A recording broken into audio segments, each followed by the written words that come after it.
आपके मन में, उनको जुबान के जरिए यहाँ बताएंगे, अपना एक्सपीरियंस बताएंगे, अपना हल्का सा इंट्रोडक्शन देंगे। इससे आपको माइक हैंडल करने का साहस मिलेगा, जो आपको जीवन में बहुत काम आने वाला है।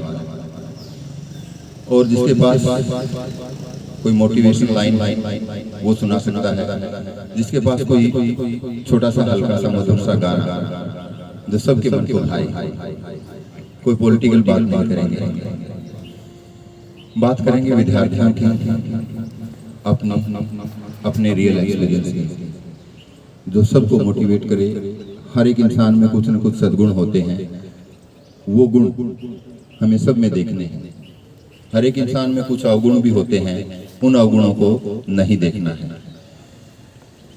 जो सात्विक होते हैं वो हमेशा हर इंसान, बुरे से बुरे इंसान में भी कोई गुण ढूंढ लेते हैं और उसी को फॉलो करते हैं। सबसे पहले मैं शुरुआत करता हूँ। मेरा नाम नरेश अहलावत। मैं इस विश्वविद्यालय में पिछले 11 साल से सर्विस दे रहा हूँ। नॉन टीचिंग स्टाफ में छात्र कल्याण विभाग में मेरा अभी फिलहाल ड्यूटी चल रही है। और ये जो योगा का कार्यक्रम है ये वॉलंटियरली मैं करता हूँ। विभाग की तरफ से भी है और मेरे अपने मन की तरफ से भी है। विभाग ने मुझे परमिशन दी है कि हाँ आप ये कर सकते हैं, करवा सकते हैं। 2 लाइनों से बात शुरू करना चाहूँगा। हंगामा खड़ा करना मेरा मकसद नहीं, हम चाहते हैं सूरत बदलनी चाहिए, हम चाहते हैं सीरत बदलनी चाहिए। आग इस सीने में न सही, इन सीनों में सही, लेकिन आग लगनी चाहिए। आप सब यहाँ सुबह आते हैं, एक बहुत अच्छी हैबिट आप में डेवलप हो रही है कि आप दुनिया के हजारों करोड़ों इंसानों से बेहतर हैं कि आप सुबह योग अभ्यास करते हैं, अपने आप को स्वस्थ बनाते हैं और अपने प्रति जागरूक हैं। जो स्वयं के प्रति जागरूक है तो वो समाज के प्रति, अपने परिवार के प्रति और देश के प्रति जागरूकता उसमें है। जो नींद से ही नहीं उठा है वो क्या करेगा? अपने लिए तालियां और एक एक करके यहाँ आए और अपनी बात रखें।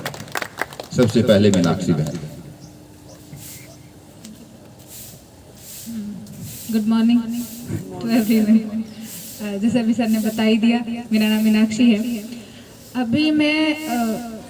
अभी जो हाल फिलहाल में लाइफ में जो कुछ चल रहा है, जो मुझे समझ में आ रहा है, उससे रिलेटेड ही मैं कुछ बताना चाहूँगी कि अगर हमारी लाइफ में कोई भी प्रॉब्लम है किसी से भी रिलेटेड, तो वो कुछ समय के लिए होती है। क्या हम उस समय के लिए अपने आप को होल्ड नहीं कर सकते? क्या हमें एक उम्मीद किसी से भी, या भगवान से या खुद से या अपने गोल को लेकर, क्या हम इतने डाउन हो जाते हैं कि हमें कोई उम्मीद नहीं दिखती? क्या हम सिर्फ उस टाइम के लिए स्ट्रोंग नहीं बन सकते? जो ये थॉट आते हैं सुसाइडल, है ना, तो उस टाइम के लिए मैं सिर्फ ये कहना चाहूँगी कि कभी भी तुम्हारे मन में इतना डाउन फील हो तो बस एक बात याद रखना कि तुम्हारे पेरेंट्स हैं, तुम हो, और कोई किसी का नहीं होता। सबसे पहले तो कोई किसी का होता नहीं, जो हो वो तुम खुद हो और बहुत कुछ बदलने की हिम्मत रखते हो। और सभी बहुत स्ट्रोंग है अपने आप में और सारी चीज़ें वो अकेले मैनेज कर सकती हैं विदाउट किसी की भी हेल्प के। तो अपने आप को ख़त्म कर लेना इज़ नॉट अ सोल्यूशन, ठीक है? तो प्लीज़ कोई भी हो यहाँ से तो ऐसा मत करना प्लीज़। इसी में मेरे को कुछ लाइन्स दिखी तो सोचा थोड़ा शेयर कर दूँ। झगड़ा किसी और से और रूठना अपने आप से, ऊंची आवाज में बातें किसी और से और खामोशी अपने आप से, नाराजगी किसी और से और कत्ल खुद के ख्वाबों का। ऊब तो नहीं गए हो तुम यह नुकसान का सौदा करते करते। ध्यान रखना और all the best for your life and future. Thank you so much.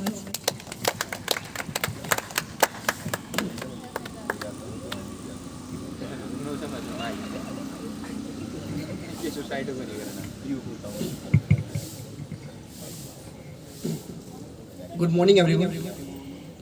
मेरा नाम राजेश है और मैं यहाँ MA साइकोलॉजी का स्टूडेंट हूँ और मैं गांव से हूँ। जब आपने सुना होगा राखी खड़ी, जो हड़प्पा सभ्यता की सबसे बड़ी साइट है। मेरा मामा गांव में। अच्छा, बहुत अच्छी बात है। तो सर ने बात की है कि हम बात करेंगे अपने खुद के बारे में और विद्यार्थियों के बारे में। वे कि हम बिंगे साइकोलॉजी स्टूडेंट्स के हिसाब से, तो स्टूडेंट्स की बात करेंगे तो वे भाई डिफरेंट टाइप की मतलब जॉब की या पे कोई भी बिजनेस की भी तैयारी करते हैं। तो मेरा मानना है कि भाई मैक्सिमम जब तैयारी करते हैं तो वे ऐसी स्टेज आती है जब हम डिप्रेशन का शिकार हो जाते हैं। तो डिप्रेशन का शिकार हम क्यों होते हैं, उसका रीजन हमने थोड़ा देखना चाहिए। डिप्रेशन का शिकार है क्योंकि हम एक टारगेट लेके चलते हैं। बाकी हमें, मेरा मानना है कि हमें टारगेट कम से कम 4 से 5 लेने चाहिए अपने लाइफ के, ताकि हम एक टारगेट को अचीव ना करें तो दूसरों को हम टारगेट कर सकें, और उसको ना करें तो नेक्स्ट को कर सकें। ये जो आज तक देखा है कि हम यूपीएससी की तैयारी करता है या किसी भी तैयारी करता हो, वो डिप्रेशन इतना हो जाता है कि सुसाइड तक चला जाता है। तो चला जाता है तो उसका रीजंस क्या है, क्योंकि भाई यूपीएससी नहीं हुआ था, उससे पीसीएस है या फिर एसएससी है, तो वे टारगेट होने चाहिए। ये नहीं कि हम वहाँ नहीं हुए तो भाई हम सुसाइड ही कर लेंगे, कुछ ऐसा कर लेंगे। तो जिससे ये डिप्रेशन है भाई, अपना जिस आसपास से कोई भी लगता है, अपने भाई आसपास से कोई भी लगा कि ये डिप्रेशन स्टेज में है, तो हमें उसके पास रहना चाहिए, हेल्प करनी चाहिए भाई। कुछ हमारा समय निकाल के किसी की जिंदगी बचती होना तो हमें बचा देना चाहिए। तो यही मेरा मोटिव था कि हमें भाई में कोई भी डिप्रेशन है उसको अपने आसपास के वाला उसको बचाना चाहिए।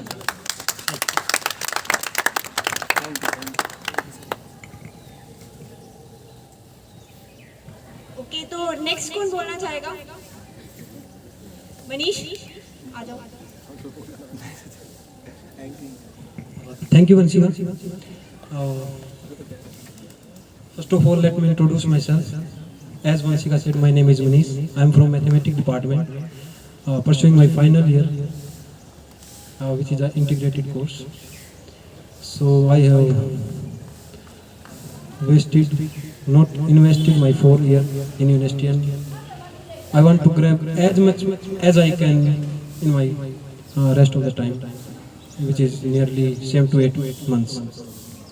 As Rajesh ने जैसा कहा कि we have some backup plan in our life. या ये जरूरी है कि बैकअप प्लान हो, और अल्टीमेटली जैसे हम बोलते हैं जब भी हम इंट्रोड्यूस करते हैं कि my short term goal is that and long term goal is that. Long term goal what I perceive from that long term goal what are the motive of our lives to be here, वो किसी का इस मैं मतलब एक reference देकर इसको prove करना चाहूंगा। जब स्वामी विवेकानंद जी थे, जब उनको सिद्धि प्राप्त नहीं हुई थी, तो रामकृष्ण जी थे जिनसे वो मतलब अपना गुरु मानते थे, तो उस टाइम पे उनके जो फैमिली कंडीशन एक बार फाइनेंशियली बहुत ही वीक हो गई थी। पेरेंट उनके वकील थे, मतलब बंगाल में अटॉर्नी जनरल बोलते थे उनको। उनकी डेथ के बाद फाइनेंशियल कंडीशन बहुत ही वीक आ गई, घर पे खाने के लिए एक टाइम का खाना भी नहीं होता था। तो उस टाइम पे उन्होंने जो डिग्री कर रखी थी वो नंगे पैरी मतलब जॉब के लिए जाते नहीं मिली, तो एट लास्ट उसने वहीं जाके गुरु से बोला कि आपने यहाँ मतलब भक्ति करते हो, आप मेरे को भी मतलब मार्ग दिखाते हो, तो मेरे को मार्ग दिखाइए। तो रात का समय था, तो वो वहाँ पे गए, तो बोले आप मंदिर में जाओ और आज काली माई से कुछ भी मांग लो।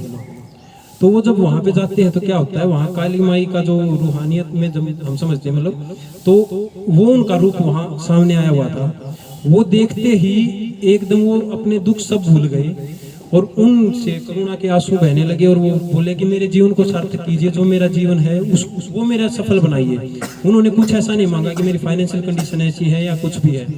फर्स्ट टर्न में वो सब मांग के आ गए। फिर वो मतलब स्वामी जी पूछते हैं कि क्या मांगा, कि मैंने तो ऐसे ऐसे ही कहा। तो बोला जो आपकी प्रॉब्लम थी, बोला वो तो वैसे की वैसी है। तो बोला फिर जाइए फिर मांगिए। ऐसा ही 3 बार हुआ, लेकिन वो मांग ही नहीं पाई, क्योंकि उनके जीवन का वो मतलब ही नहीं था। तो यही है उनके जीवन का जो मकसद था, उसने वही मांगा गया उससे। तो अगर हम भी ऐसा कुछ पता कर लें या पता लगा लें किसी भी बाई एनी मीन, तो फिर हार तो है ही नहीं, जीत ही जीत है। और फिर डिप्रेशन तो कहाँ, दूसरों के डिप्रेशन ही दूर करेंगे हम, यही कहना चाहूँगा। और जैसा सर ने कहा था, हम अपने बारे में बात करेंगे और अपने तक ही सीमित रहेंगे। मैं बीच को रामफल को भी लेके आना चाहूँगा। एक्चुअली वर्डिंग पे मतलब एक रामफल वर्ड आ रहा था, तो इस पे एक हरियाणवी में 4 लाइन की एक रागनी ही लिखी थी मैंने। फनी है, हरियाणवी वर्ड में है। ठीक है, अगर मतलब अच्छी नहीं लगे तो माफी चाहूंगा, लेकिन होप रिलेट कर पाओगे, थोड़ी फनी है, साथ दीजिएगा। एरा रामफल की बहु एरा रामफल की बहु चाल गई बिना बताए आज, रामफल की बहु चाल गई बिना बताए आज, सारे गांव में जिक्रा हो गया रामफल के उठी खास, सारे गांव में जिक्रा हो गया रामफल के उठी खास। रामफल बोल्या कुछ भी हो जा बेरा पाड़ू राज, बीच बेचारे रांडा करगी रांड गई क्यों बाज, बीच बेचारे रांडा करगी रांड गई क्यों बाज। यही लिखी थी, हो आपको पसंद आई होगी। हाँ, तो ज्यादा टाइम ना लेते हुए एक चुटकुले के साथ एंड करना चाहूंगा। हरियाणवी चुटकुला है।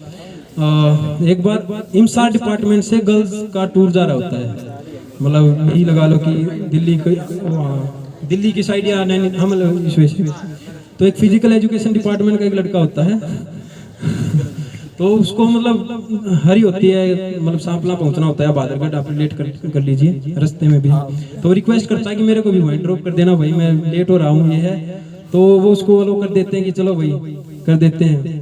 अब वो खाली पेट था, जल्दी जल्दी में फ्रेश होके नहीं निकला है जैसे भी था, तो वहां पे पाद मार देता है। तो क्या करता है, अब इमसार की लड़कियां थोड़ी मतलब होती हैं कि प्रोफेशनल लाइफ जो ना वो की समझ तो आ रही कुछ, फिर उनको हो जाता है कि हाँ ठीक है, फिर ये करती छी छी छी, मतलब पूरा मतलब छत तार देती हैं ऐसा। वो थोड़ा देर तो नोटिस करता है कि भाई क्या है, फिर थोड़ा मतलब हो जाता है ज्यादा ही कुछ, तो बोला भाई बे ये तो सुन के सामने का बोले छत करे था क्यों मेरा हो। Thank you. अच्छे मनीष ने बहुत अच्छी बात बताई कि जब स्वामी विवेकानंद अपने गुरु के पास जाते हैं और वो मानते हैं, गुरु जी उनको कहते हैं कि हाँ मैंने साक्षात ईश्वर के दर्शन किए हैं, और वो कहते हैं चलिए ईश्वर के दर्शन तो हम भी करेंगे। स्वामी विवेकानंद जी पहले जो घर की चिंताएं थी उनको, जैसे माता पिता का, उनकी माँ का खाना भोजन और वो व्यवस्थाएं थी, उसके लिए घर की व्यवस्था थी, तो उसके लिए गुरुजी से कहते हैं क्या माँ मुझे ये सब दे सकती है, तो उनके गुरुजी कहते हैं हाँ आपको बिल्कुल दे सकती है, जाइए नरेंद्र और मांग लीजिए माँ से। तो नरेंद्र जो जाता है वहाँ पे और उनसे उनके सामने जो उनके, जैसे भाई ने बताया कि उनको साक्षात माँ के दर्शन होते हैं, जिसके अंदर जितनी श्रद्धा होती है उसी हिसाब से उसको उनके इष्ट देवता दिखते हैं। तो उनको दिखते हैं, वो कहते हैं सब कुछ शुद्ध बुद्ध भूल जाते हैं और ये कहते हैं कि हे माँ मुझे सन्यास दीजिए, मुझे वैराग्य दीजिए, मुझे सद्भावना दीजिए। और वो फिर वहां से मांग के और बाहर आ जाते हैं। नरेंद्र से उनके गुरुजी पूछते हैं आपने मांगा? वो फिर एकदम झुंझुना के कहते हैं क्या? अरे क्या मांगने गए थे? गुरुजी मैंने तो ये मांगा। अरे जा फिर अपनी रोटी के लिए, मकान के लिए मांग माँ से। फिर वो जाते हैं, फिर शुद्ध बुद्ध भूल जाते हैं। तो इस तरह से उनके अंदर सात्विकता जहाँ होती है और उसके अंदर की जो भावनाएं होती है ना, उनकी जुबान से अपने इष्ट देवता के सामने वही चीजें निकलती हैं, क्योंकि उनके पुराने संस्कार थे, जो प्रारब्ध थे, वो माँ के सामने जाते ही उनको तो वैराग्य चाहिए था। वैर का भाव छूट जाएगा, हर किसी व्यक्ति से, वस्तु से आसक्ति छूट जाएगी, और आसक्ति छूट जाएगी तो वसुधैव कुटुंबकम की भावना आएगी सब, और वही उनमें आ गई। तो आप देखिए हर जगह स्वामी विवेकानंद, जिसने स्वार्थ छोड़ा है वहाँ स्वामी दयानंद खड़े हैं, यहाँ वहाँ स्वामी विवेकानंद खड़े हैं, सब कुछ उनका है आज। और जिसने स्वार्थ को ग्रैब किया है आज उनका नाम और निशान नहीं है। तो ये हमारे जो महापुरुष हमारे यहाँ खड़े हैं, जिनकी मूर्तियां बनाई गई हैं, उनके विचारों को समझने के लिए, उनको देखते हैं, उनके जो कार्य थे उनसे शिक्षा लेने के लिए हैं। आप विश्वविद्यालय के छात्र हैं, ऋषि दयानंद को जरूर जाने, विवेकानंद को जाने, आपके अंदर कुछ विचार उनके आएंगे तो निश्चित रूप से आप भी उनके पद चिन्हों पे चलेंगे और एक दिन आपका भी नाम इसी तरह चमकेगा, अमर हो जाओगे। और निश्चित रूप से होना भी चाहिए। नेक्स्ट आ रहे हैं, कौन आ रहे हैं? अपने इच्छा से आइए, कहीं ये छूट न जाए। माइक अगर छूट गया एक दिन तो फिर आपका संस्कार बनेगा कि शायद मैं कुछ बोल सकता था। और कभी आप एसएसबी देने जाएंगे या कोई इंटरव्यू फेस करने जाएंगे तो ये माइक का आपको बहुत काम आएगा। ये वहाँ कॉन्फिडेंस जगाएगा कि हाँ मैं तो बोल सकता हूँ, हर किसी का सामना कर सकता हूँ। सभी को सादर नमस्ते। मेरा नाम विकास है, मैंने यहीं से बीटेक की है, 2022 का पास आउट हूँ और योगा क्लास में आता था। तो कल मैं घर जा रहा था लेकिन मेरी ट्रेन निकल गई, मतलब कैंसिल हो गई। तो मुझे मौका मिला रोहतक रुकने का, भिवानी रुकने का मिला, लेकिन मैं रोहतक रुका क्योंकि क्लास के लिए। और मैं 6 महीने लगातार कंटिन्यूस आता था। एंड मतलब यहाँ पे जब से मैं आने लगा था ना, तब से पॉजिटिव वाइब्स और सब कुछ अच्छा चलता था। सुबह सुबह चार्ज हो जाते थे, पूरा दिन मेरे को अच्छा लगता था लाइब्रेरी में बैठना पढ़ना। मैं लाइब्रेरी में बैठता था, पढ़ता था, फिजिकल एक्टिविटी करता था, रनिंग करता था, सब कुछ करता था। तो मैं जिस उद्देश्य को लेके यहाँ पे आया था वो मेरा मतलब पूरा हो गया। उसके बाद में मैंने अपनी जॉब स्टार्ट कर दी गुड़गांव में, फिर दूसरी कंपनी चेंज कर दी, अभी तीसरी के लिए हैं। तो हमारे मन में एक मिथ्या विचार ये रहता है कि पढ़ाई के बाद में सब अच्छा होगा। अच्छा कभी कुछ नहीं होता है, हर समय सब अच्छा ही रहता है। हमें बस हमारा नजरिया बदलने की जरूरत होती है। कुछ भी मतलब मेरा पॉइंट ऑफ व्यू ये रहता है, हम जो भी देखते हैं अपने पॉइंट ऑफ व्यू से देखते हैं, अच्छा है, बुरा है, ये है, वो है। सबसे मेन है जिस क्षण में हम हैं उस क्षण में वहां रहें, अन्यथा उस क्षण को मतलब हम मतलब मृत्यु के समान हैं। अभी यहाँ बैठे हैं, दिल्ली की सोच रहे हैं, इसका मतलब हमारा शव बैठा है, यहाँ कोई नहीं है। तो अपने हर एक मोमेंट को एंजॉय करो और जिस उद्देश्य के लिए यहाँ पे आए हैं उसके लिए जितनी मेहनत कर सको उतनी ही कम है। ये मत देखो क्या किया, मतलब ये देखो कहाँ कमी रही ताकि मैं वहाँ पे आया। हमने अभी इसी मतलब मैंने इसी अप्रोच को अपनाया है। और नरेश सर हमारे गुरु भी हैं, बड़े भाई भी हैं। मैंने जहाँ से योग सीखा था उन्होंने मुझे योग सिखाया था और सर के पास आया था, सर ने मुझे योग से मिलाया था। अभी मैं कॉर्पोरेट सेक्टर में वर्क करता हूँ, तो अभी हार्ट बीट भी बढ़ती है, पैर भी कांपते हैं, सब कुछ होता है, लेकिन वहाँ पे बोलना पड़ेगा। बाहर जहाँ भी जाओगे, प्राइवेट सरकारी जहाँ भी जाओगे बोलना पड़ेगा। तो मौका मिलता है, हमने भी कभी माइक नहीं पकड़ा, आज शायद पहली बार या दूसरी बार ही पकड़ा है। तो बोलो, अपना विचार सबके सामने रखो, हेजिटेट मत हो। आपके बीच में से मैं हूँ, सभी एक ही हैं, सभी को ऐसे प्रेम से देखो और अपने जीवन में मतलब तरक्की करते रहो। और अपने लक्ष्य के लिए मैं 2 लाइनें कहना चाहूँगा, जो भी अपने लक्ष्य को मतलब जाना चाहते हैं। जब आंखों में अरमान लिया, मंजिल को अपना मान लिया। जब आंखों में अरमान लिया, मंजिल को अपना मान लिया, तो मुश्किल क्या आसान क्या, बस ठान लिया तो ठान लिया। धन्यवाद। बहुत अच्छे विकास, इसी तरह आप तरक्की करते रहो और एक कंपनी के बाद दूसरी कंपनी और तरक्की की राहों पे बढ़ते रहो। ये हम सब की दुआएं हैं ईश्वर से कि आपको आगे बढ़ाए। मंजिल मिल ही जाएगी भटकते ही सही, गुमराह तो वो हैं जो घर से निकले ही नहीं। आइए नेक्स्ट, अपनी मर्जी से। शाबाश। प्रेरणा, प्रेरणा सबके लिए प्रेरणा का स्रोत है। पिछले कुछ दिनों में इन्होंने अपने आप को पूरी तरह से बदल लिया है। आप देख सकते हैं, जिन्होंने पहले नहीं देखा था, पहले देखा था, वो देख सकते हैं इनको कितनी स्मार्ट बन गई हैं। गुड, शाबाश बेटा। गुड मॉर्निंग, मेरा नाम प्रेरणा है और मैं इसी कॉलेज की स्टूडेंट हूँ। अपनी फाइनल ईयर परस्यू कर रही हूँ, BCA। आज मैं आपको एक गीत सुनाऊंगी, ठीक है?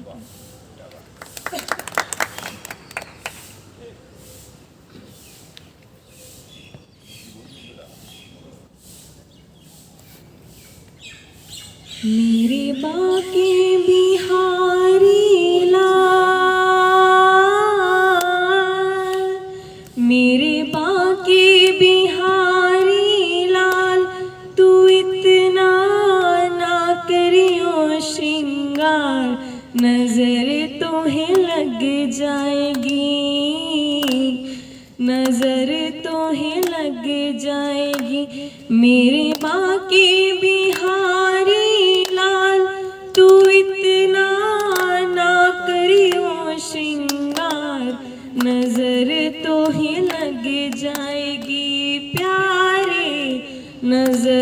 तोहें लग जाएगी।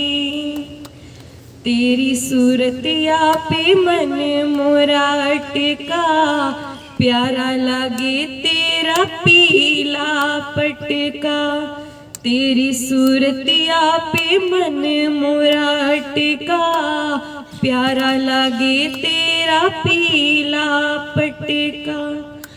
तेरी टेढ़ी मेढ़ी चाल, तेरी टेढ़ी मेढ़ी चाल, तू इतना ना करियो श्रृंगार, नजर तो ही लग जाएगी प्यारे, नजर तो ही लग जाएगी। तेरी मुरलिया पे मन मोरा अटका, प्यारा लागे तेरा नीला पटका। तेरी मुरलिया पे मन मोरा अटका, प्यारा लगे तेरा नीला पटका। तेरे घूंघर वाले बाल, तेरे घूंघर वाले बाल, तू इतना ना करियो श्रृंगार, नजर तो ही लग जाएगी मोहन, नजर तो ही लग जाएगी। मेरे बाकी बिहारी लाल, तू इतना ना करियो श्रृंगार, नजर तो ही लग जाएगी प्यारे, नजर तो ही लग जाएगी। Thank you.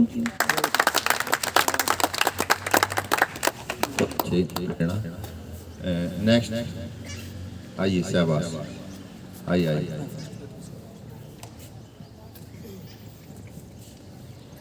आप सभी को सादर नमस्ते। मेरा नाम मुस्कान है, मैं बीए प्रथम वर्ष की छात्रा हूँ। मैं आपके सामने एक मोटिवेशनल सॉन्ग सुनाना चाहती हूँ। कृपया मेरी गलतियों की तरफ ध्यान न देकर उस पर अमल करने की कोशिश करिएगा। आरंभ है प्रचंड बोले मस्तकों के झुंड, आज जंग की घड़ी की तुम बुहार दो। आन बान शान या की जान का हो दान, आज एक धनुष के बाण पे उतार दो। आरंभ है प्रचंड, आरंभ है प्रचंड। मन करे सो प्राण दे, जो मन करे सो प्राण ले, वही तो एक सर्वशक्तिमान है। मन करे सो प्राण दे, जो मन करे सो प्राण ले, वही तो एक सर्वशक्तिमान है। कृष्ण की पुकार है, ये भागवत का सार है, कि युद्ध ही तो वीर का प्रमाण है। कौरवों की भीड़ हो या पांडवों का नीड़ हो, जो लड़ सका है वो ही तो महान है। जीत की हवस नहीं, किसी पे कोई वश नहीं, क्या जिंदगी है ठोकरों पे मार दो। मौत अंत है नहीं तो मौत से भी क्यों डरे, ये जाके आसमान में दहाड़ दो। आरंभ है प्रचंड, आरंभ है प्रचंड। वो दया का भाव या किशोर का चुनाव, या कि हार का उघाव, तुम ये सोच लो। वो दया का भाव या किशोर का चुनाव, या कि हार का उघाव, तुम ये सोच लो। या कि पूरे भाल पर जला रहे विजय का लाल लाल ये गुलाल, तुम ये सोच लो। रंग केसरी हो या मृदंग केसरी हो, या कि केसरी हो ताल, तुम ये सोच लो। आरंभ है प्रचंड। जिस कवि की कल्पना में जिंदगी हो प्रेम गीत, उस कवि को आज तुम नकार दो। आन बान शान या कि जान का वो दान, आज एक धनुष के बाण पे उतार दो। आरंभ है प्रचंड। धन्यवाद। इस समाप्ति के साथ मैं एक मोटिवेशनल कोट भी आप सबके साथ शेयर करना चाहती हूँ। वक्त के फैसले कभी गलत नहीं होते, वक्त के फैसले कभी गलत नहीं होते, उनको साबित करने के लिए थोड़ा वक्त लगता है, उनको साबित करने के लिए थोड़ा वक्त लगता है। धन्यवाद। बहुत अच्छा बिटिया, आपने अच्छा सॉन्ग सुनाया, अच्छा प्रयास था। आइए महिपाल भाई, शाबाश। और नेक्स्ट तैयार रहे। नमस्कार, मेरा नाम महिपाल है, मैं फिजिकल एजुकेशन डिपार्टमेंट के फर्स्ट ईयर का स्टूडेंट हूँ। तो मैं आपको एक कविता ही सुनाना चाहूँगा। एक कविता ही है, जैसे तब अर्जुन युद्ध करने की मना कर देता है, श्री कृष्ण से कहता है कि मैं इनके साथ कैसे युद्ध करूं, ये तो मेरे परिवार के लोग हैं, मैं इनके साथ खेला, इन्होंने मुझे पाला पोसा। तो भगवान श्री कृष्ण क्या कहते हैं उनसे, एक कविता के थ्रू है, लेकिन मैं इसको एक स्टूडेंट के थ्रू भी आप सोच सकते हो। भगवान श्री कृष्ण कहते हैं, जन्म मरण किया योद्धा बिल्कुल चाह नहीं करते, क्या होगा अंजाम युद्ध का ये परवाह नहीं करते। जन्म मरण किया योद्धा बिल्कुल चाह नहीं करते, क्या होगा अंजाम युद्ध का ये परवाह नहीं करते। पार्थ यहाँ कुछ मत सोचो, सिर्फ कर्म में ध्यान लगाओ तुम, बाद युद्ध के क्या होगा ये मत अनुमान लगाओ तुम, बाद युद्ध के क्या होगा ये मत अनुमान लगाओ तुम। इस दुनिया के रक्तपात में कोई देते साथ नहीं, निज जीवन का करे फैसला, नर के बस की बात नहीं। तुम ना जीवन देने वाले नहीं मारने वाले हो, तुम ना जीवन देने वाले नहीं मारने वाले हो, ना जीत तुम्हारे हाथों में नहीं हारने वाले हो। ये जीवन दीपक की भांति यूं ही चलता रहता है, ये जीवन दीपक की भांति यूं ही चलता रहता है। पवन वेग से बुझ जाता है वरना जलता रहता है। मानव वश शेष नहीं, मानव वश शेष नहीं कुछ, फिर भी मानव डरता है, वह मरकर भी अमर हुआ जो धर्म की खातिर मरता है। फिर कहता है कि सबसे बड़ा सम्मान कौन सा होता है। एक सम्मान की बात आती है ना कि ये सम्मान ऑनर, तो कहता है न सत्ता सुख से होता है, न सत्ता सुख से होता है, न सम्मानों से होता है, जीवन का सार सफल केवल बलिदानों से होता है। दे दान सिर्फ योद्धा ही करते, दे दान सिर्फ योद्धा ही करते, ना कोई दूजा जाता है। रणभूमि में वीर मरे तो सब भी पूजा जाता है, रणभूमि में वीर मरे तो सब भी पूजा जाता है। इसी के साथ में एक मोटिवेशनल कोट या कुछ भी मान लो, एक और सुनाता हूँ आपको। डरना नहीं कभी किसी की पैरों की नाप से, डरना नहीं कभी किसी की पैरों की नाप से, आखिर में पुण्य जीत ही जाएगा पाप से, आखिर में पुण्य जीत ही जाएगा पाप से। गीता में श्री कृष्ण ने अर्जुन से ये कहा, गीता में श्री कृष्ण ने अर्जुन से ये कहा कि पहली लड़ाई जीतनी है अपने आप से। Thank you. बहुत अच्छी बात महिपाल भाई ने बताई। गीता ज्ञान हमें दिया और कर्म ही प्रधान है, पुरुषार्थ ही जीतता है हमेशा। पुरुषार्थ करेंगे तो आपका भाग्य भी उज्जवल होगा और वर्तमान तो रहेगा ही। और वर्तमान में करना क्या है, गीता के दूसरे अध्याय के 48वें सूत्र में कहा है कि योगस्थ कुरु कर्माणि, योगस्थ होकर, पूरा ध्यानस्थ होकर किसी भी कार्य को करोगे। योगस्थ कुरु कर्माणि संग त्यक्त्वा धनंजय, संग को, आसक्ति को, किसी भी चीज में, जैसे कर्म में भी आसक्ति हो जाती है ना कि ये करना है और ये नहीं किया तो क्या होगा, उस कर्म में भी आसक्ति नहीं रखनी है। कर्म को भी अनासक्त भाव से करना है, कहीं उसमें भी लिप्तता ना आ जाए। योगस्थ गुरु कर्माणि संग त्यक्त्वा धनंजय, सिद्धि असिद्धि समो भूत्वा समत्वम योग उच्यते। सिद्धियों में यानी सुख में, दुख में, गर्मी में, सर्दी में, जो विद्यार्थी हैं कभी गर्मी लग रही है कभी सर्दी लग रही है, लेकिन समत्व का भाव ध्यान में रखते हुए और अपने कर्म को करते जाना है। लाभ में, हानि में, घर में, परिवार में कभी हो सकता है कि कभी लाभ, कभी आपको अच्छे से पैसे मिल पाए, कभी न भी मिल पाए, लेकिन उससे अपने आप को तंग नहीं करना, दुखी नहीं करना कि अब की बार ये ड्रेस नहीं मिली तो मैं नहीं पढ़ूंगा। घर वालों को कहा था कि पिछली बार घड़ी दिला दें, नहीं मिली तो अब की बार नहीं पढ़ूंगा। इस तरह की विद्यार्थियों में कई बार आ सकती हैं बातें, लेकिन उन सब से आपको ऊपर उठकर अपने कर्म को करना है। गीता में यही बताया है कि कर्म सबसे बड़ी चीज है। नेक्स्ट कौन आ रहा है? अपने आप से आ जाइए, कम से कम इस माइक को होल्ड करके अपना इंट्रोडक्शन तो दे दें।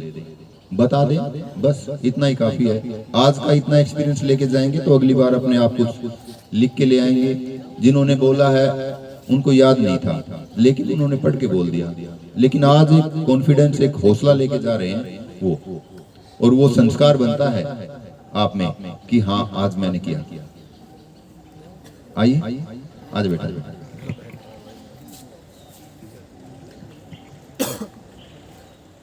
ये एक सॉन्ग है, मैं रहूं या ना रहूं तुम मुझ में कहीं बाकी रहना, मुझे नींद आए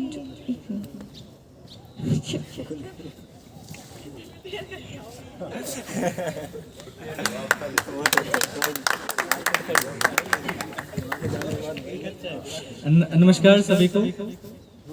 मेरा नाम अमित सोडी है। अभी मैं स्वामी नित्यानंद स्कूल में एज ए टीचर जॉब करता हूँ, आईटी टीचर। और आप सबको मैं बताना चाहूँगा कि हम बाहर ढूंढते हैं कोई मित्र मिले, लेकिन आप स्वयं से अगर मित्रता करेंगे तो आपको ज़रूरी नहीं रहेगा कि आप बाहर किसी को ढूंढें, कोई सुने आपको। आप खुद को अपनी बातें बताएं, डेली आप बात करें खुद से। हम खुद से तादात्म्य नहीं है हमारी खुद से दोस्ती नहीं है, इसलिए हम अभाव में जीते हैं। बाहर ढूंढते रहते हैं, कुछ कोई सुनने वाला मिले नहीं। सबके पास अपनी बहुत सारी दिक्कतें हैं, सब कोई सुनने वाला नहीं होता। आप खुद से बात करें, खुद की सुने, वो उतना ही काफ़ी है, और तभी आप दूसरे को सुन पाएंगे। और बस इतना ही कहना चाहूँगा। धन्यवाद।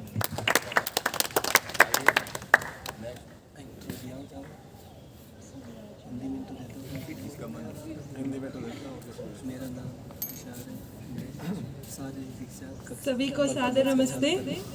मेरा नाम मंजू है और मैं एजुकेशन डिपार्टमेंट की फाइनल ईयर की स्टूडेंट हूँ। मैं 6-7 महीने से योगा में आ रही हूँ और मैं अपने आप में बहुत चेंज देखती हूँ जो योगा करने के बाद मिलता है।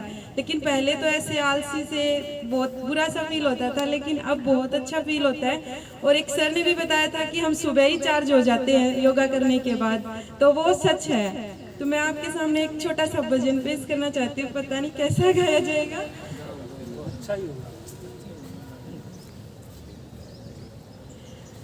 उससे पहले मैं एक बात बताना चाहती हूँ। कल शाम मतलब रात को यहाँ पे हमारे माननीय मुख्यमंत्री जी आए थे, जो उनके आने के बाद एक मूवी दिखाई गई थी यहाँ पे, साइलेंट एपिडेमिक। उसमें ये बताया गया था कि रोड एक्सीडेंट हमारे ऊपर कितना हावी हो रखा है, क्योंकि आजकल सबके पास बहुत सारे व्हीकल हो रखे हैं और कोई पैदल चलना तो पसंद ही नहीं करता। ये सोचता है यहाँ तक जाना होता है तो भी अपने व्हीकल में जाना पसंद करते हैं, उसमें अपनी पर्सनैलिटी समझते हैं।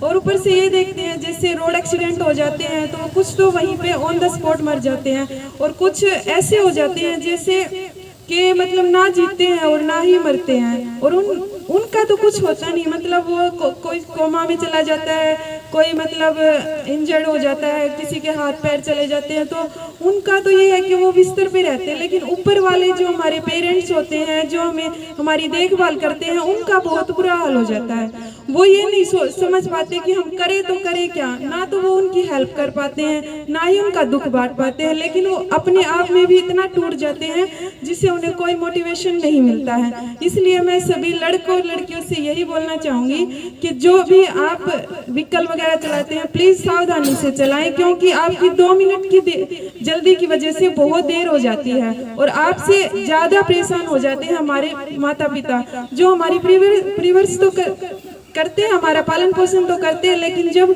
वो हमारे ऊपर दुख देखते हैं तो उनका हम दुख का अंदाजा नहीं लगा सकते हैं। और मैं ये बताना चाहती हूँ कि मेरे से माइक पे बोलना नहीं जाता और मैं थोड़ा थोड़ा बोलने लगी हूँ।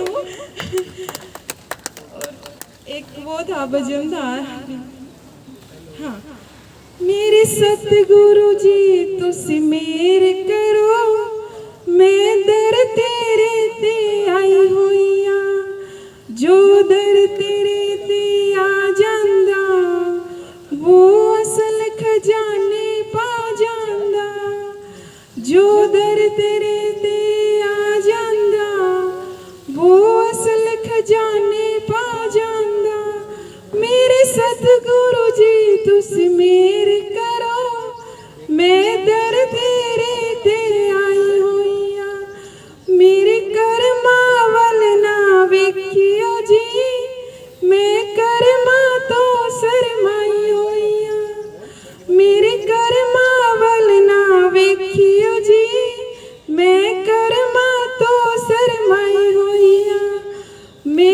सतगुरु जी तुस मेर करो, मैं दर तेरे ते आई हुई हाँ, जो दर तेरे ते आ जांदा वो असल खजाने पा जांदा।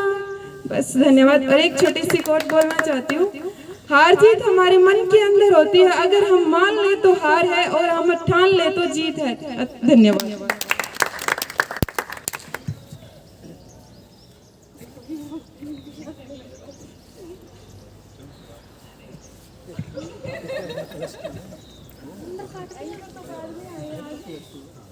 आप सभी को मेरा नमस्कार। मेरा नाम निशांत अहलावत है और मैं कक्षा 12वीं का छात्र हूँ। मैं धुवन पब्लिक स्कूल में पढ़ता हूँ और यहाँ टाइप 2 में रेजिडेंस है।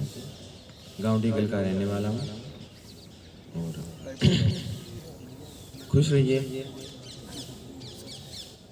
खुश 2% रहते हैं, हम में एक्सेप्शन है और जनरली लाइफ में खुश 2% रहते हैं, या तो जो बहुत ज़्यादा अमीर हैं या फिर जो बहुत ज़्यादा गरीब हैं।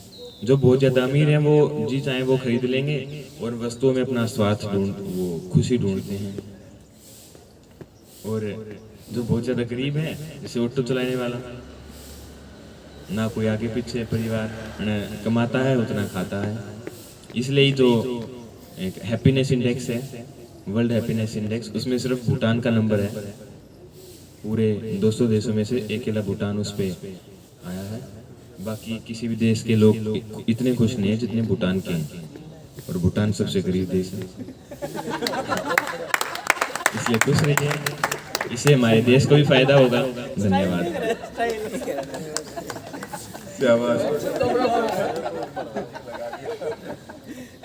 भूटान की तारीफ थी, नुकसान खुशी की तरफ इंटेलिजेंस क्वेश्चन, खुशी की तरफ क्वेश्चन विद इमोशनल क्वेश्चन। मतलब ये ऐसा है, गरीब रहो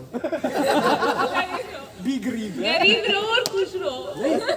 अमीर बनने की सोचो, बैकअप प्लान में गरीब बनने की सोचो। नहीं अदरवाइज तो हो ही है। वो पॉइंट ही है कि तुम गरीब बन के सोचोगे ना तो खुशी रहोगे। ये नहीं पता चलेगा कि ये चीज की कमी है। अमीर हो जाओगे तो फिर खत्म हो जाएंगे, खराब हो जाएगा मजा।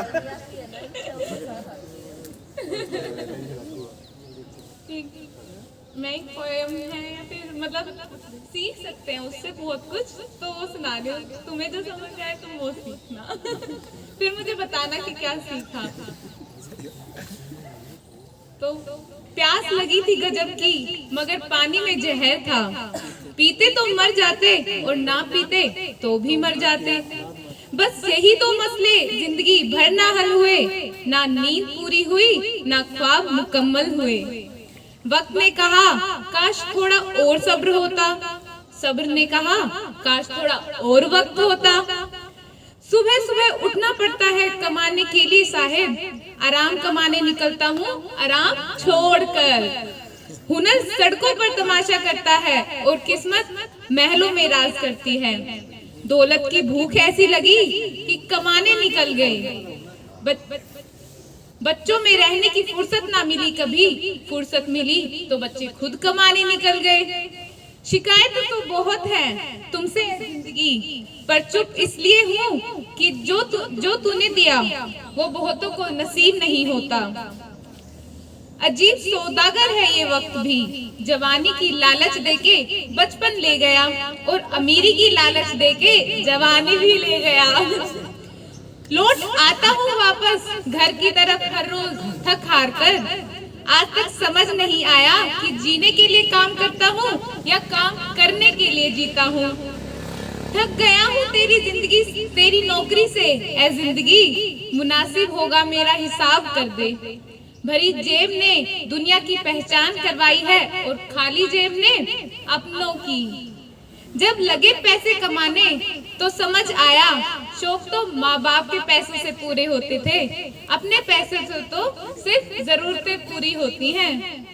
ये जिंदगी का रंगमंच है दोस्तों, यहाँ हर एक को नाटक करना पड़ता है। माचिस की जरूरत यहाँ नहीं पड़ती, यहाँ आदमी आदमी से जलता है। दुनिया के बड़े बड़े साइंटिस्ट ये ढूंढ रहे हैं कि मंगल ग्रह पर जीवन है या नहीं। पर आदमी ये नहीं ढूंढ रहा कि जीवन में मंगल है या नहीं है।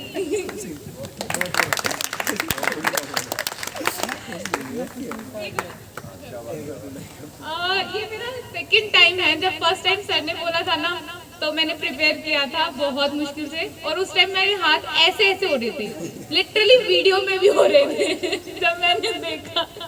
बट शायद अब थोड़ा इम्प्रूवमेंट आया, और शायद किसी ने कहा था कि यहाँ बोलना जरूरी है, तो उसकी बात ने मोटिवेट कर दिया कि मुझे भी बोल लेना चाहिए आज। तो नेक्स्ट टाइम भी कोई ऐसा बोल देना ताकि मैं फिर से मोटिवेट हो जाऊँ। Thank you. ठीक है, नेक्स्ट कौन आ रहा है? नमस्कार, मेरा नाम भावना है। मैं एजुकेशन डिपार्टमेंट से बिलोंग करती हूँ। वैसे मैं एक प्रोफेशनल लाइफ जी चुकी हूँ। Actually RAD group of schools में मैं 1 साल टीचर रह चुकी हूँ। कई बार ये होता है कि चाहे हमारे पेरेंट्स हैं या फिर बाकी फैमिली मेम्बर्स हैं, हमारे फ्रेंड्स हैं, हमें दूसरे के साथ कंपेयर करने लग जाते हैं और कहीं ना कहीं हम वहाँ डीमोटिवेट भी हो जाते हैं। मगर चाहे हमारी सोसाइटी लगा लो, हमारे फैमिली मेम्बर्स लगा लो, हमारे पेरेंट्स लगा लो, वो ये नहीं सोचते कि हर एक इंसान की एबिलिटी अलग है, उसमें क्वालिटीज़ अलग होती हैं। फॉर एग्जांपल, अगर आप मछली को बोलोगे कि तुम पेड़ पे चढ़ो, वो हमेशा ज़ीरो ही फील करेगी। सेम चीज़ें वो होती हैं कि माचिस की तिल्ली है, वो सिर्फ आग लगाना जानती है, कभी आग बुझा नहीं सकती। अगर किसी दिन हवा के झोंके ने आग लगा दी, तब तुम दो इंसानों को कंपेयर करना। उसमें चाहे हमारे पेरेंट्स हैं, हमारे फ्रेंड्स हैं। कई बार फ्रेंड्स में भी होता है, यार मेरे इतने मार्क्स आ गए, मैं वहाँ जॉब लग गया, तेरी क्यों नहीं लगी। क्या पता वो बंदा आपसे ज़्यादा क्वालिटेटिव हो। मगर कई बार कोई मानो ना मानो, लक बहुत बड़ा फैक्टर होता है। मैं अपनी पर्सनल लाइफ से बोल रही हूँ, कोई भी एक रिटन एग्जाम ऐसा नहीं है कि मैंने जिसमें पैर रखा और मेरा नहीं हुआ। ज्वाइनिंग पे आके बात अटकती है। फ्रेंड्स हैं, उनका चाहे पॉइंट से हुआ, चाहे स्क्रीन उठवा के हुआ है, बिल्कुल क्लियर बोल रही हूँ मैं, मगर उनकी थी किस्मत। एक पॉइंट पे आके मुझे लगता है कि शायद मुझसे कहीं कमी रही, नहीं पता। कट ऑफ से बहुत ज़्यादा मार्क्स ऊपर हैं, फिर भी रह जाते हैं। मगर धीरे धीरे खुद को समेटना शुरू कर दिया था। फिर मुझे अपने बच्चे में एक चीज़ दिखी कि अगर ये एक गेम में आने के बाद नहीं हो रहा था उससे, उसने एक चीज़ बोला, नहीं मामा मेरे को करना है। उस दिन मुझे लगा, यार जब ये 6 साल का बच्चा ये दोबारा हिम्मत कर सकता है तो मैं क्यों नहीं। और आज के दिन जो मेरे फेस पे दोबारा स्माइल है, सिर्फ उस बेबी के कारण है। और मैं खुद के बच्चे को भी किसी के साथ कंपेयर नहीं करती। उस दिन मैंने सिर्फ अपने हस्बैंड को या फिर अपने मदर इन लॉज XYZ कोई भी था इन लॉज, उनको बोल दिया था, मुझे नहीं पता मेरी कभी ज्वाइनिंग होगी या नहीं होगी, मगर इतना पता है जब प्लेटफॉर्म पे मैं खड़ी होती हूँ, मुझसे बेटर मेरे स्टूडेंट्स के लिए कोई टीचर नहीं है। पर्सनल लाइफ में मुझसे बेटर कोई नहीं है। मेरे बच्चे के लिए, मेरे खुद के लिए, मेरे अलावा कुछ नहीं हो सकता है। तो प्लीज़ मुझे किसी और के साथ कंपेयर ना करो, और ना ही मैं ये चाहती हूँ कि आप किसी से हो। अगर मैं आपको कंपेयर करने लगूँ कि मेरे फ्रेंड के हस्बैंड में ये चीज़ है, आप में नहीं है, मेरी मदर इन लॉ में नहीं है, आप में है, तो वो गड़बड़ हो जाएगी। तो आप हमें एक ढांचे में क्यों रखते हो कि आपको। और रही दूसरी बात, जब आप खुद इंटरेस्टेड नहीं हो गवर्नमेंट जॉब पे, तो आप दूसरे को क्यों थोप रहे हो। मैं जैसे हूँ मस्त हूँ, मेरे से बोल रहा हूँ, उस दिन के बाद मैं सच में मस्त हूँ। बहुत अच्छे बहन, यही हौसला बनाए रखना, मंजिल दूर नहीं है। 2 लाइनें आपके लिए। मत पूछ मेरी मंजिल कहाँ है, अभी तो सफर का इरादा किया है। मत पूछ मेरी मंजिल कहाँ है, अभी तो सफर का इरादा किया है। थक गया हूँ, उम्र ढल रही है, थक गया हूँ, उम्र ढल गई है, लेकिन हार नहीं मानूंगा। ये वादा मैंने किसी और से नहीं, खुद से किया है।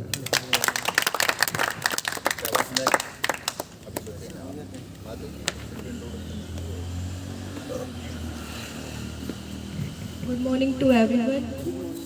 माई सेल्फ अनुष्का, और मैं एम फार्मा सेकेंड ईयर की स्टूडेंट हूँ। सामने ही हमारा डिपार्टमेंट है, और जो मेरी बैचलर्स है मैंने भी रोहतक से करी है। मैं एक बात बोलना चाहती हूँ कि जो मैंने यहाँ पे नोटिस करा है यूनिवर्सिटी के अंदर, जो कमी है यहाँ पे, मतलब मैंने कल भी जैसे सर कह रहे थे कि भाई हम कहीं भी कोने में जाके, किसी विदेश के कोने में जाके बोल सकते हैं कि भाई हमारे यूनिवर्सिटी के बच्चे सबसे अच्छे हैं, लेकिन मेरे को जो कमी लगी वो यहाँ पे ये थी कि डिसिप्लिन की बहुत ज़्यादा कमी है। यहाँ पे पेशेंस बिल्कुल नहीं है बच्चों में। थोड़ा सा भी कुछ बोल लो, इवन अगर मैं यहाँ कोई पहले यहाँ पे बैठा था, अभी तो कॉमन जगह है, अब ये उठ के अगर आ जाते हैं और मैं यहाँ बैठ जाती हूँ तो इस बात पे भी झगड़ा कर देते हैं सर। तो मेरे को यहाँ पे एडजस्ट होने में बहुत टाइम लगा, और मतलब यहाँ पे बस एडजस्ट ही कर रहे हैं, मतलब किससे अच्छी ऐसे बॉन्डिंग नहीं हुई, फ्रेंड्स नहीं बने, कोई मेंटलिटी हमारी मैच नहीं करी। तो मैं चाहती हूँ कि प्लीज़ अपना जो डिसिप्लिन है वो फॉलो करो, पेशेंस रखो, अपने एल्डर्स की रिस्पेक्ट करो उनको। मतलब ये भी चीज़ मेरे को देखने को मिल रही है कि जो अपने दादा दादी या नाना नानी है वो अपने उनसे ना कोई बात करते हैं, इवन जो उनके पेरेंट्स हैं मतलब वो भी ऐसे डिसरिस्पेक्ट करते हैं, उनकी मार पिटाई तक देखी है मैंने अपनी गली में या अपने आसपास, अपनी जो फैमिली होती है, अपने रिलेटिव्स होते हैं उनके अंदर भी। तो वो चीज़ भी है, अपने एल्डर्स की रिस्पेक्ट करो। और थैंक यू वेरी मच। बस ये बोलूँगी।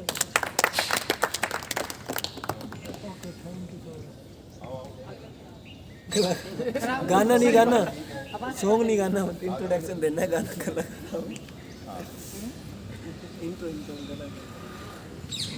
Good morning everyone.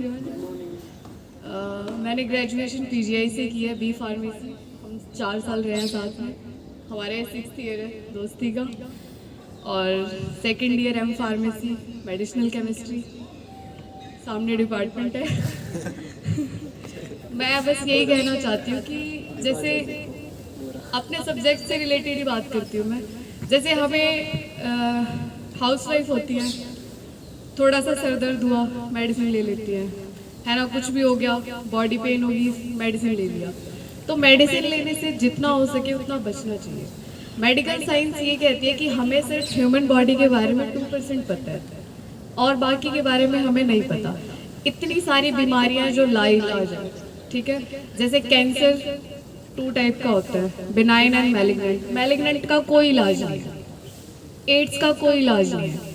तो इन सब चीज़ों के लिए हम मेडिसिन से दूर ही रहे, ठीक है। ज़्यादातर अगर हम ओपीडी में नॉर्मली चले भी जाते हैं तो डॉक्टर प्रिस्क्राइब नॉर्मल कर देगा, एक एंटासिड लिख देगा, और एक अगर आपको हल्का फुल्का फीवर है या बॉडी पेन है तो कॉम्बीफ्लेम या पीसीएम लिख देता है। तो इन सब चीज़ों से भी दूर रहना चाहिए। मेंटलिटी होती है हमारी कि मैं बीमार हूँ, अंदर से हौसला आता है। तो एक आर्मी होता है, आर्मी पर्सन, वो -डिग्री पे भी सरवाइव कर लेता है। इवन वो बर्फ़ में कभी स्लाइड हो जाता है तो 10 दिन तक भी सरवाइव कर लेता है, क्योंकि इसके अंदर हौसला है। तो हमें जितना हो सके मेडिसिन से दूर रहे, क्योंकि मेडिसिन 50% जो है ना हमारी बॉडी को बेकार करती है, हमारी सेल्स को जो है डिग्रेड करती है, ख़राब करती है। तो ज़्यादातर जैसे योगा, ये अपने आप में एक नेचुरल मेडिसिन है, तो हमें योगा, रनिंग, ये सारी चीज़ें करनी चाहिए। Thank you sir.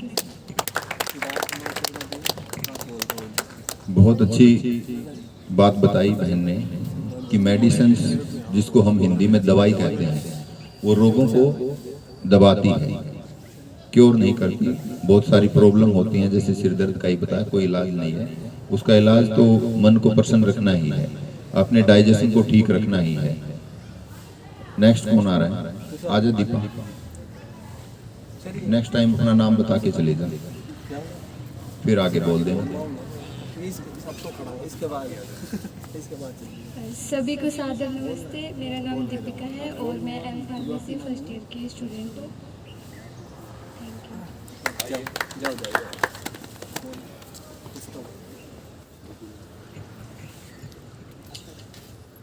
नमस्कार सभी को। मेरा नाम तुषार है, मैं एमपीएड का छात्र हूँ। मैं 2 लाइनें कहना चाहता हूँ। आज वही कल है जिस कल की फिक्र आपको कल थी। So live in the moment and enjoy the moment. Thank you. कम शब्दों में अच्छी बात बताई भाई ने। नेक्स्ट बचे हैं ये भाई, आजा। शाबाश। मेरा नाम रोहित है। आ रही है, इसमें आवाज आ रही है। मेरा नाम रोहित है, मैं यहीं से एमडीयू से बीकॉम की है, नेकग्राम कॉलेज से। तो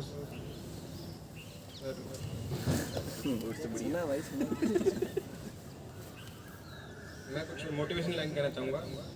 वक्त तुम्हारा है, सपने भी तुम्हारे हैं, पूरा भी तुम्हें को करना है, मगर डगर थोड़ी मुश्किल है, मगर नामुमकिन नहीं है। करना यही है, समय यही है, चाहे तो सोना बना दो, चाहे सोने में बिता दो। बहुत अच्छी कम शब्दों में सीख दी है भाई ने। समय यही है, चाहे उसे सोना बना दो पुरुषार्थ करके, और चाहे नींद में गवा दो, सोने में गवा दो। आइए आप भी आ जाएं, पहले आप आ जाएं। हेलो, सुप्रभात। मेरा नाम प्रशांत है, मैं साइकोलॉजी डिपार्टमेंट का स्टूडेंट हूँ। मैं सिर्फ 2 ही लाइन कहना चाहता हूँ कि इस भागदौड़ भरी दुनिया में अपने खुद को टाइम दो, अपनी फैमिली को टाइम दो, बस वही सबसे ज़रूरी है। धन्यवाद।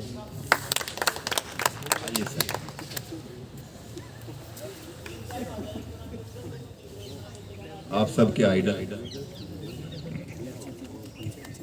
सभी को नमस्कार। नाम सुरेंद्र सिंह है, वैसे निकनेम भोपाल से जानते हैं सभी। ज़्यादा कुछ नहीं कहूँगा, एक ही चीज़ बोलूँगा, उसी को समझ लेना। हमारे फैमिली में, फ्रेंड्स में, कोई भी हमारे कितने भी नज़दीक हो, लेकिन जब आप बीमार होगे ना तो आपको दवाई खानी पड़ेगी, आपको ऑपरेशन कराना पड़ेगा। तो सबसे पहले अपने शरीर को स्वस्थ रखो। अगर शरीर स्वस्थ है तो आप हर मोमेंट का, अपनी लाइफ का मजा ले सकते हो। तो मोरल ऑफ द स्टोरी यही है कि सबसे पहले अपने शरीर का स्वास्थ्य रखो, शरीर को। नहीं तो पैसे वाले भी दुखी रहते हैं, गरीब वैसे दुखी है। तो अपने तो अपने शरीर को स्वस्थ रखो, सबसे मेन मोटो यही है। ठीक है, और कौन सुना रहा है? आ जाइए।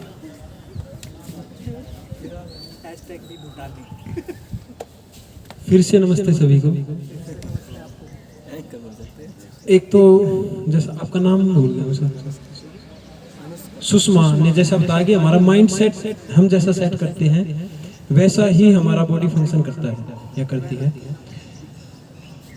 ये मैं मतलब सेल्फ के एक्सपीरियंस से बता रहा हूँ। 2019 की बात है। Then I was preparing for air force exam, physical, written and both open entry थी, तो उसके लिए रिटर्न की भी तैयारी कर रहा था, साथ के साथ फिजिकल की भी तैयारी कर रहा था। तो लाइब्रेरी में जाता था, कोविड था तो मैं मतलब जो जहाँ मेरा रेजिडेंस है वहीं मैंने लाइब्रेरी ले रखी थी। शाम को लाइब्रेरी से घर आके ग्राउंड पे जाना होता था। तो उस टाइम पे थोड़ा माइंड पढ़ाई में है तो एक फिर बॉडी पे भी थोड़ा हार्ड वर्क करना पड़ रहा है। तो ऐसी सिचुएशन होती थी in between on the track कि भाई आज तो मतलब फीवर हो गया, इस टाइप से आज कमजोरी आएगी, आज तो गिरेगा। तो उस टाइम पे नहीं मनीष नहीं बीमार नहीं होना, बस नहीं होना है, तो वो अंदर से एनर्जी आ जाती थी, मैं नहीं हुआ। और टेस्ट मेरा अच्छा गया, फिजिकल उन्होंने मतलब लिया ही नहीं, वो अलग स्टोरी थी। और तब से मेरा संस्कार ऐसा ही बन गया। अभी 1.5 साल से मैं यहाँ रह रहा हूँ और लास्ट टाइम मेरे को याद ही नहीं मेरे को फीवर कब हुआ था और फीवर के लिए मैंने कब टैबलेट ली थी, याद ही नहीं। जब भी अगर कोई भी कमजोरी आती है तो माइंड सेट ऐसा ही है कि नहीं हो जाएगा, ठीक है, तेरे को फीवर करना ही नहीं है। स्ट्रॉन्ग अंदर से एनर्जी तभी आती है और यू फील रिकवर। तो ये बहुत ही अच्छी बात बताई इन्होंने कि माइंड काम करता है, अंदर ही वो टैबलेट, वो जो साल्ट है वो पैदा हो जाते हैं। और ये साइंटिफिकली भी प्रूव है कि एक मतलब साइंटिस्ट ने क्या किया था, एक्सपेरिमेंट किया था। एक कैदी था, प्रिजनर था, उसको एक चेयर पे बैठा के उसको मतलब फांसी मतलब डेथ की सजा होनी थी, तो उसको थोड़ा एक्सपेरिमेंट के लिए रख दिया कि इसको भाई कोबरा सांप से डसवाएंगे। तो सिचुएशन ऐसी ही क्रिएट कर दी गई जैसे बिल्कुल पूरा साउंड और बिल्कुल, और लास्ट में क्या हुआ, उसको जैसे सांप काटता है ऐसे ही 2 पिंच से पिंच करवा दिया एट द स्पॉट। वो कुछ जैसे जितने मतलब टाइम सांप के काटने के बाद लेता है और वो डेथ होती है, तो उसकी वैसे डेथ होगी। और जब उस पर एक्सपेरिमेंट किया गया तो उसके अंदर कोबरा का जहर ही था, क्योंकि उसका माइंड सेट ऐसे हो गया था तूने मतलब तेरे को काटा ही सांप ने है। तो ये माइंड सेट एक्चुअली वर्क करता है। तो ये मतलब ट्राई करना अपने ऐसी सिचुएशन में 1-2 बार। हाँ, इतने मतलब स्टार्टिंग में थोड़ा रहेगा तो थोड़ा स्पूफ ले सकते हैं कि हाँ सिचुएशन ज़्यादा डीप जा रही है तो हम थोड़ा सहारा ले लें, लेकिन कंप्लीट उस पर अपना मतलब रिलाय ना करें। तो ये था। और एक बाबा बेली जी की एक तेरी तस्वीर करके एक सॉन्ग है, वो टाइप से है, वो मैं सुनाना चाहूँगा, साथ दीजिएगा। हाँ, अमित भाई की भी परमिशन मिल गई।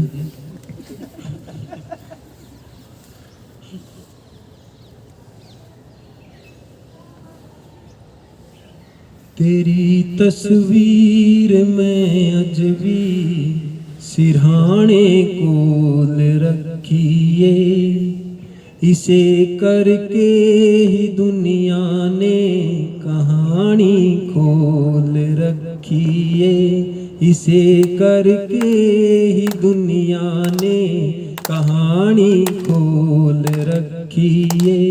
तेरा मेरा सिकी रिश्ता अजे भी लोग पुछदे ने, तू भी गल गोल रखी सी मैं भी गल गोल रखिए, तू भी गल गोल रखी सी मैं भी गल गोल रखिए। कि बिना करे कोई जे काबू नाग ना आवे, कि फिर सोना भी की सोना जे तेरा ख्वाब ना आवे, कि फिर सोना भी की सोना जे तेरा ख्वाब ना आवे। तेरे ख्वाबा ख्यालां ने कैसा हाल कीता ए, कि राती नींद ना आवे सवेरे जाग ना आवे, कि राती नींद ना आवे सवेरे जाग ना आवे। शीशा टुटिया तड़क करके कि गैरा नाल तेरा हसना, रेहा तैनू मैनू वक करके कि गैरा नाल तेरा हसना, रेहा तैनू मैनू वक करके। किसे दा कौन की लगदा, किसे दा की नहीं लगदा, किसे दा कौन की लगदा, किसे दा की नहीं लगदा। जमाने बीत जांदे पर पताए ही नहीं लगदा, कि जिस दिन दे दोए एक दूसरे तो दूर होए असादा जी नहीं लगदा, तुसादा भी नहीं लगदा, असादा जी नहीं लगदा, तुसादा भी नहीं लगदा। लास्ट याद नहीं है मेरे को, सॉरी। हाँ इतना ही। हाँ इसके लिए मतलब कुमार विश्वास की 2 लाइनें सुनाना चाहूँगा। अरे वाह।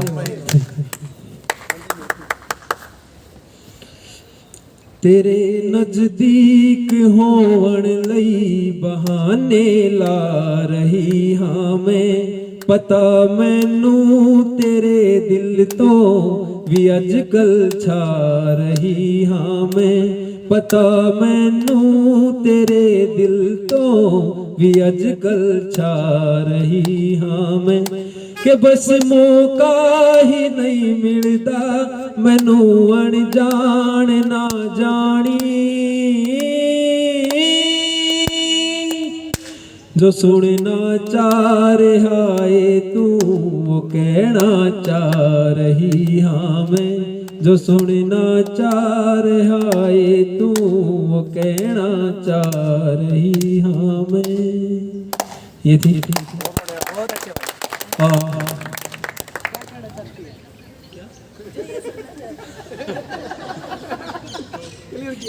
कुमार विश्वास की एक फेमस पोएम उसके साथ ऐड करना चाहूंगा। कोई दीवाना कहता है, हाँ कोई दीवाना कहता है, कोई पागल समझता है, मगर धरती की बेचैनी को बस बादल समझता है। तू मुझसे दूर कैसी है, मैं तुझसे दूर कैसा हूँ। तू मुझसे दूर कैसी है, मैं तुझसे दूर कैसा हूँ। ये तेरा दिल समझता है या मेरा दिल समझता है, या तेरा दिल समझता है या मेरा दिल समझता है। बहुत बहुत धन्यवाद। Thank you. बहुत अच्छा। और कोई आना चाहता है या समापन करेंगे? अभी आज 1 अक्टूबर है और महात्मा गांधी की जयंती कल है और लाल बहादुर शास्त्री जी की, उनके उपलक्ष्य में भी कार्य रखे गए हैं। और पूरे भारत वर्ष में आज 10 से 11 का जो समय रखा गया है वो स्वच्छता अभियान चलाया जा रहा है, जिसमें 1 घंटा सभी अपना श्रमदान देंगे। तो उसके उपलक्ष्य में एक अपना महर्षि दयानंद विश्वविद्यालय की तरफ से भी कार्यक्रम रखा है, जो आज यहाँ सब इकट्ठे होंगे टैगोर सभागार में ही। 9:30 बजे का समय रखा गया है और 10 बजे से लेके और 11 बजे तक पूरे विश्वविद्यालय में सफाई अभियान चलाया जाएगा। उसमें आप शामिल हो सकते हैं, अपना योगदान दे सकते हैं एक भारतीय नागरिक होने के नाते। एक छोटी सी कहानी एक आती है कि आप का छोटा सा प्रयास भी एक बड़ी बदलाव की तरफ लेकर जा सकता है इस समाज को और आपको स्वयं को भी। एक गांव में आग लगी होती है, एक चिड़िया और कौवा पेड़ पे बैठ के उसे देख रहे हैं। तो चिड़िया का मन उदास होता है और कहता है कि बड़ा हाहाकार मची हुई है और मुझसे इन लोगों का दुख दर्द देखा नहीं जा रहा, मैं तो भाई चली आग बुझाने। कौवा हंसता है, अरे पगली तेरी चोंच में कितना सा पानी आएगा और क्या आप आग बुझाओगी। तो बोली भाई कुछ भी हो, मैं जा रही हूँ। जब इस गांव का इतिहास लिखा जाएगा तो मेरा नाम आग बुझाने वालों में आएगा। अगर मैं बैठी रही तो तमाशा देखने वालों में आएगा। तो मैं तमाशा नहीं देख सकती, तो आप और हम तमाशा देखने वालों में न बने। चाहे हमारे योगदान से आग बुझे न बुझे, लेकिन प्रयास हमारा होना चाहिए, एक योगदान हमारा होना चाहिए। इतिहास में हमारा नाम आग बुझाने वालों में हो, तमाशा देखने वालों में न हो। हम एक स्वच्छता शपथ लेंगे, सभी खड़े हो जाएं अपने स्थान पे, सामने हाथ रखेंगे। पहले मैं दोहराऊंगा और साथ में आप दोहराएंगे। मैं शपथ लेता हूं कि मैं स्वच्छता के प्रति सजग रहूंगा। मैं अपने परिवारजनों, मित्रजनों को गंदगी न फैलाने के विषय में मैं जागरूक करने का प्रयास करूंगा। गंदगी के कारण होने वाली स्वास्थ्य संबंधी समस्याओं की जानकारी देकर स्वच्छता रखने के लिए प्रेरित करूंगा। मैं अपने घर, कार्यालय, सार्वजनिक स्थानों को गंदगी से मुक्त रखकर देश की स्वच्छता को बनाए रखने की शपथ लेता हूं। Thank you. आपने शपथ ली तो कुछ न कुछ इसके ऊपर कार्य भी करेंगे, क्योंकि जो विचार हमारे मन में आते हैं, वाणी पे आते हैं, कर्मों में निश्चित रूप से आते हैं। धन्यवाद। कल मिलेंगे और हो सके तो यहाँ 9:30-10 बजे मिलेंगे। ठीक है, थैंक यू।